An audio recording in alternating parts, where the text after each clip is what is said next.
Hello குழந்தைகளா, இப்போது நம்ம இட்லி பண்ணி சாப்பிட்றது தானே.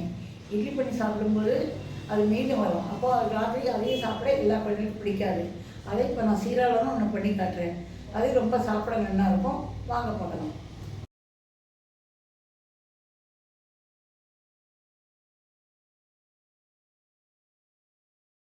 இட்லி உப்புமா செய்ய தேவையான பொருட்கள்: இட்லி உவையை உதிர்த்து வச்சுக்கணும், வெங்காயம் நறுக்கிக்கணும், 4 பச்சை மிளகாய் அரைக்கணும், கருவேப்பிலை வச்சுக்கணும், கடுகு, கடலைப்பருப்பு, மஞ்சப்பொடி, தேவையான உப்பு, தோசை மிளகாய் பொடி. இது நான் எப்படி செய்யணும் அப்புறமா உங்களுக்கு ஒரு வீடியோ போட்டு காட்டுறேன்.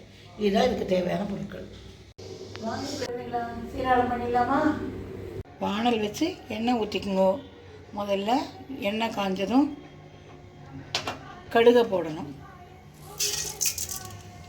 இப்போ கடுகை போட்டேன்னா அது கொஞ்சம் வெடிக்க விட்டு வச்சதும் கடலைப்பருப்பு போடணும்.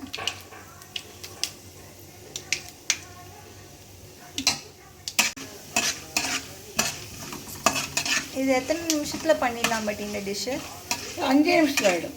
வெங்காயம் நல்லா வதங்கினா உப்புமா இட்லி உப்புமா போட்டு அது கிளற வேண்டியதான். ஊற்ற இட்லியை போட்டு 5 நிமிஷத்தில் ஆகிடும். மிஞ்சி போனால் 7 நிமிஷத்துக்கு மேலே எடுக்காது. அடுத்தது பச்சை மிளகா கருவேப்பிலையை அதில் போடுறேன்.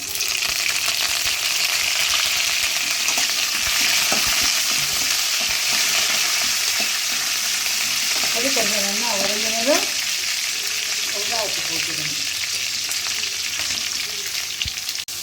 வெங்காயம் நல்லா பொருளை வதங்கணும். நல்லா வதங்கணும் வெங்காயம். உப்பு போட்டுருங்க, தேவையான உப்பு போட்டுக்கணும். அப்புறம் அது மேலேயே மஞ்சள் பொடியும் போட்டுருக்கணும். போட்டு ரெண்டையும் சேர்த்து நல்லா வதக்கணும். உப்பு அளவு என்னது? பட் இட்லியிலே உப்பு வேறு இருக்கும்ல. இட்லிக்கு போடுற உப்பு கிடையாது. இந்த வெங்காயத்துக்கு என்ன தேவையோ அந்த உப்பு மட்டும்தான் நம்ம இதில் சேர்க்கணும். இட்லியில் உப்பு இருக்கிறதுனால வெங்காயத்தோட உப்பு போட்டு வதக்கணும், அவ்வளோதான். அதுக்கு மேலே போடக்கூடாது. ஓகே. அடுத்தது இந்த இட்லியை போட போகிறேன். இட்லியை போட்டாச்சு. இப்போது இதை நல்லா சேர்த்து கலக்கணும். கலந்து சேர்த்து நல்லா பிரிக்கணும்.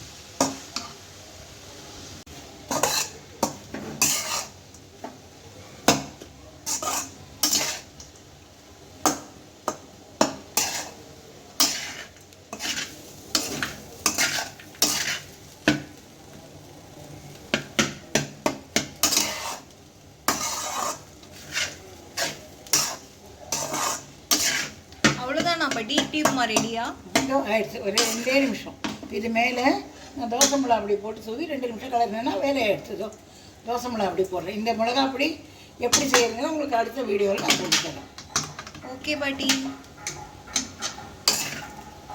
இது எல்லாத்துலேயும் போடுவாளா பாட்டி இந்த மிளகா அப்படி?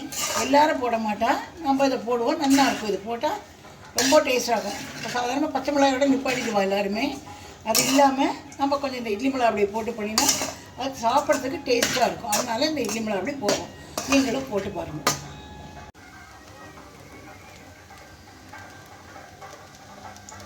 அவ்வளோதான், சீராளம் ரெடி. நீங்களும் செஞ்சு பாருங்கள் குழந்தைகளா.